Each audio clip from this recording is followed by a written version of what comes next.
पुणे शहरासह संपूर्ण जिल्ह्याला पावसाने अक्षरशः झोडपून काढलंय। बुधवारी मध्यरात्रीपासून पुण्यामध्ये अतिमुसळधार पाऊस सुरू आहे। पावसामुळे अनेक भागात पूर परिस्थिती निर्माण झाली असून नागरिकांना सतर्कतेच्या सूचना देण्यात आल्या आहेत। पावसाचा जोर अजूनही कायम असून अनेक घरांमध्ये पाणी घुसलंय। सध्या पुण्यामधील सिंहगडमधील एकता नगर परिसरामध्ये नागरिकांचं मोठ्या प्रमाणात नुकसान झालं असून येथील परिस्थितीचा आढावा घेतलाय आमचे प्रतिनिधी शुभम केसकर यांनी।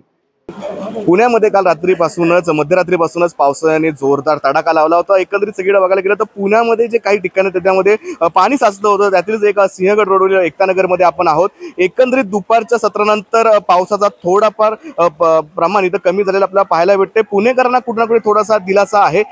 इथल्या एकता नगर हा जो भाग होता हा काल रात्रीपासूनच मध्यरात्रीपासूनच पाण्याखाली जायला सुरुवात झाली होती। एकूण 6 फूट पाणी असल्याची प्राथमिक माहिती इथल्या रहिवाशांनी दिली। एकंदरीत पाणी कमी झाल्यानंतर लोकांची आपण बघू शकता रेलचेल कशा बसते। घरातून पाणी जे बाहेर काढायची जी रेलचेल सुरू आहे, एकंदरीत तुम्ही लोकांकडे बघू शकता। इथे नागरिक आहेत, आपण त्यांच्याकडनं जाणून घेऊया की कशा प्रकारे किती नुकसान झालंय, काय झालंय। एकंदरीत काय सांगाल का की काल रात्रीपासूनच पावसाचा जोर होता, एकंदरीत किती नुकसान झालंय तुमचं? भरपूर नुकसान झालंय बघा। सगळं काही अंगाश कपड्याशी बाहेर पडलोय आम्ही, म्हणजे काहीच राहिलं नाही।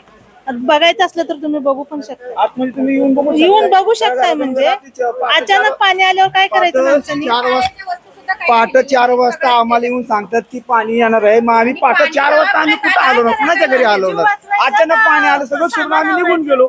एकंदरीत जर बघायला गेलं तर पावसाचा जोर एवढा होता, प्रशासनाच्या हलगर्जीपणामुळे आमच्यावरती ही वेळ आली असं इथल्या संतप्त नागरिकांचं म्हणणं आहे। एकंदरीत एकता नगरमध्ये आपण आहोत, ज्या घरामध्ये पूर्णपणे पाणी शिरलेलं आहे, लहान मुलांचं नुकसान देखील या ठिकाणी झालेलं आहे। आपण एकंदरीत सर्व पाहणी करतोय।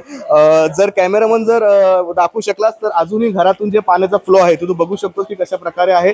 अजूनही पाणी जोरदार पद्धतीने घराच्या बाहेर येत आहे। लोकांच्या घरामध्ये अजूनही पाणी आहे। संपूर्ण नुकसान झालेलं आपल्याला ठिकाणी पाहायला भेटतंय। काय सांगाल, काय काय नुकसान झालंय? फ्रीज वगैरे सगळं नुकसान झालंय। तुम्हाला प्रशासनाने कोणत्याही प्रकारचा अलर्ट दिला होता का? मागच्या वर्षी दिला होता। या वर्षी नाही दिलं। अजून काय काय नुकसान झालं बरं?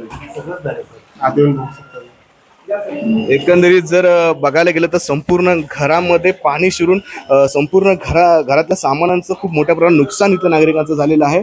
आणि अजून एका घरामध्ये आपण आलेलो आहोत। तुम्ही बघू शकता की घरामध्ये काहीच वस्तू शिल्लक नाही, एवढं नुकसान झालेलं आहे। आपण बघू शकता की घरामध्ये नुकसान, चिखल खूप आहे घरामध्ये। किचन मध्ये पुरा पाणी गेलेलं आहे। इथे नागरिकांना चिंतेचं वातावरण इथं पूर्णपणे झालेलं आहे। पूर्ण किचन मध्ये पाणी गेल्याने तुम्ही बघू शकता किचनची कशा प्रकारे वाट लागली। दादा, किती फूट तरी पाणी होतं इथे? 1 फूट इथपर्यंत आलं होतं। वन दिसतो ना, इथपर्यंत आलं होतं ते।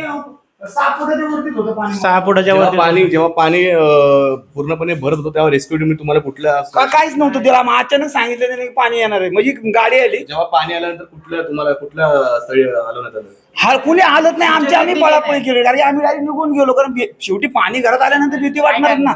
आणि पहिली गोष्ट मला मुद्दा महत्वाचा काय की तुम्ही सांगायला पाहिजे ना आम्हाला। अचानक तुम्ही पहाटेच येऊन म्हणताय की पाणी सोडणार, आम्ही पातळी वाढणार, आम्ही जायचं कुठं? कुणाच्या घरी जायचं?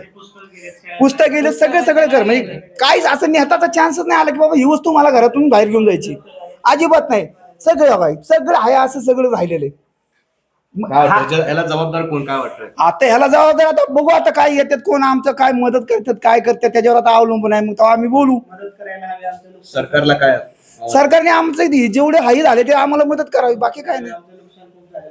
म्हणजे आमचे फक्त जे कपडे घातले त्याच्यावरच आम्ही बाहेर निघालो। शाळेत जायला उद्या नाही, शाळेत जायला उद्या त्यांना प्रॉब्लेम आहे। एकंदरीत जर पावसाचा पुण्यामध्ये जोर एवढा होता की सामान्य नागरिकांना त्याचा खूप मोठा फटका बसला आहे। प्रशासनाची हलगर्जीपणा हा सर्वात मोठा प्रश्न इथल्या सामान्य नागरिकांनी उपस्थित केलेला आहे। आताची सध्या परिस्थिती बघितलं असता की पाऊस हा थोडाफार कमी झाला असला तरी पुराचं पाणी अजूनही बाहेर पडण्यामध्ये सुरुवात झालेली आहे। अजूनही 2-3 तास या ठिकाणी पाऊस आहे अशी शक्यता हवामान खात्याने दर्शवलेली आहे। एकंदरीत जर सगळ्या गोष्टी बघितलं तर आपण एकता नगरमध्ये आहोत. एकता नगरच्या अपडेट आम्ही तुम्हाला देत राहणार आहोत. पण न्यूज अनकटचं एक तुम्हाला आव्हान आहे की कुणीही घराबाहेर पडू नका, सेफ राहा, स्वतःची काळजी घ्या. कॅमेरामन वैभवसह मी शुभम, न्यूज अनकट, पुणे.